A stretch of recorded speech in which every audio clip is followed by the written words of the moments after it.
ताज़ा खबरों के लिए हमारे YouTube चैनल को सब्सक्राइब करना न भूलें।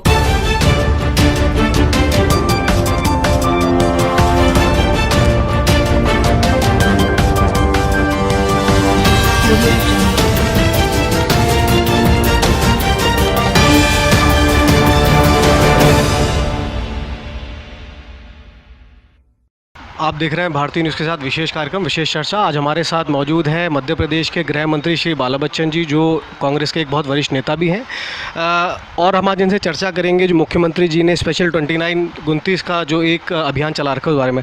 सर, मुख्यमंत्री जी ने आगामी लोकसभा चुनाव के हिसाब से पूरी तैयारी करी है स्पेशल 29 के नाम से। इसमें किस प्रकार की तैयारियाँ हैं और कैसी जीत हम मध्य प्रदेश में देख रहे हैं? नहीं, मैं आपको बताना चाहता हूं कि उनकी बैठकें तो तेज़ गति से चल रही है, और जिस तरह से उन्होंने पूरी व्यवस्था जो हमारी जो ट्रैक से उतरी हुई थी, लेकिन वो उन्होंने जैसे ही मध्य प्रदेश में कांग्रेस की जो बागडोर जो संभाली, जो जैसे ही मध्य प्रदेश के जो अध्यक्ष कांग्रेस का पार्टी के जो बने, तो देखिए उनके नेतृत्व में पूरी मध्य प्रदेश की जनता ने विश्वास किया। हमारे कार्यकर्ताओं में एक जोश का संचार उत्पन्न हुआ, और जो जैसा जो लग रहा था और जो हमारे प्रतिद्वंदी जो बोलते थे कि अब की बार 200 पार, उनको ढेर करते हुए आदरणीय कमलनाथ जी के नेतृत्व में हम लोग चुनाव लड़े, और जो वचन मध्य प्रदेश की जनता को जो देने के अलावा उनको जो जचाने में माननीय मुख्यमंत्री जी का नेतृत्व में इतना काबिल और योग्य है कि मध्य प्रदेश की जनता को ये जचा पाए कि मैंने और मेरी पार्टी ने जो वचन दिए हैं, मैं उन वचनों को मैं निभाऊंगा। उन वचनों को ध्यान में रखते हुए मध्य प्रदेश की जनता ने कांग्रेस की सरकार जो बनाई है, अब उन वचनों पर माननीय मुख्यमंत्री जी ने काम करना भी शुरू कर दिया है। और मैं आपको बताना चाहता हूं कि वो मुख्यमंत्री जी के विश्वास, मुख्यमंत्री जी के नेतृत्व में लोगों का विश्वास और ज़्यादा बढ़ा है। पिछले विधानसभा के चुनाव से ज़्यादा विश्वास का परसेंटेज बढ़ा है उनके नेतृत्व को स्वीकार करने के लिए। तो अब मैं आपको यहाँ कहना चाहता हूँ कि जो 29 जो मध्य प्रदेश की जो लोकसभा की जो सीटें हैं, हम इसमें अधिकतम सीटें जीतेंगे। ये ध्यान रखना कि कम से कम 20 से कम सीट कांग्रेस नहीं जीत पाएगी, 20 से ज़्यादा ही सीटें हम जीतेंगे। 20 से कम नहीं हो पाएगी, इससे ऊपर ही सीटें सारी हम जीतेंगे।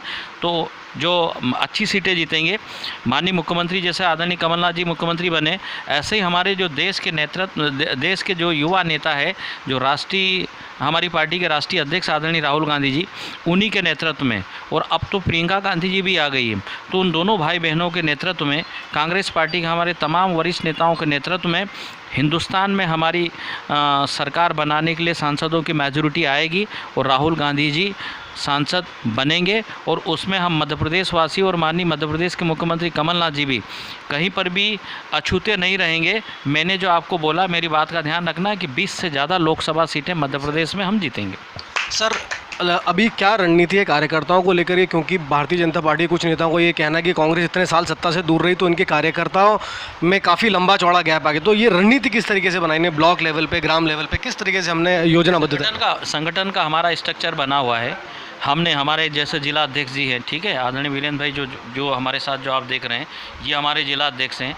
बाकी के फिर हमारे ब्लॉक अध्यक्ष हैं। ब्लॉक अध्यक्ष के नीचे हमारे मंडलम अध्यक्ष हैं, जैसे आप इनको जो देख रहे हैं हमारे सुमित भाई, और ऐसे अखिलेश भाई, वो दो हैं हमारे जो मंडलम अध्यक्ष।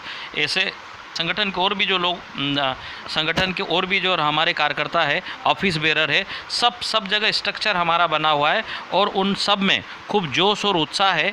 क्योंकि पिछला जो चुनाव हमने जो लड़ा, उसमें तो हम कई सरकार में नहीं थे, तो हमको कई समस्याओं को फेस करना पड़ा। अब तो हमारी सरकार है, ठीक है, तो हमारे कार्यकर्ताओं में जोश और उत्साह है, और आने वाले लोकसभा के चुनाव में भारी सीटें हम लोग मध्य प्रदेश से जिता के राहुल गांधी जी को हम देश का प्रधानमंत्री बनाएंगे। सर, अभी जो विधानसभा का जो सत्र निकला है, उसमें अपोजिशन ने बहुत गंभीर आरोप लगाए। उन्होंने ये तक कह दिया कि तबादला उद्योग है, अपहरण उद्योग है।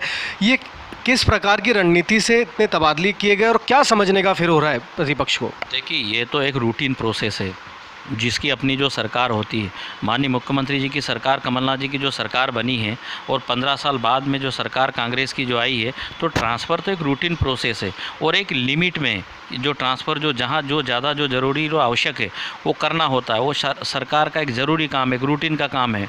उस रूटीन के काम और एक पॉलिसी और एक नीति के अंतर्गत किए गए हैं। अब ये काम अपोजिशन का बोलने बुलाने का, वो तो विरोध में है, तो उनको अपनी बात कहना है। बाकी नियमों को ताक में रख के ऐसा कहीं कुछ भी नहीं किया गया है। सर, चूंकि आप गृह देख रहे हैं, अपराध और सभी में कुल मिला के पिछले 1 से 1.5 महीने के अंदर काफ़ी सारे चेंजेस देखने को मिले हैं, तो किस प्रकार की रणनीति है आने वाले समय में अपराध को कंट्रोल करने की पूरे प्रदेश में? हत्या जैसी और अपहरण और बलात्कार जैसी गंभीर घटनाओं को रोकने के लिए किस प्रकार के आपने निर्देश दिए हैं? देखिए, मैं आपको बताना चाहता हूँ, आज भी हमारे माननीय मुख्यमंत्री जी ने इससे संबंधित पुलिस के बड़े अधिकारियों की बैठक रखी है, ठीक है, और इसमें सब उनको मतलब अपने मार्गदर्शन उनको दिए हैं, और कानून व्यवस्थाओं में और कसावट करने के लिए और कंट्रोल्ड करने के लिए और पूरी तरह से नियंत्रित करने के लिए अधिकारियों को ये कहा गया है कि मैंने जो मध्य प्रदेश की जनता को 7.5 करोड़ की जनता को जो लॉ एंड ऑर्डर से संबंधित मैंने जो वचन दिए हैं, उन वचनों पे आप लोगों को काम करना है, और वो जनता को ये जचना चाहिए, लगना चाहिए कि उनकी हिफाजत और रक्षा और सुरक्षा के लिए काम हो रहा है।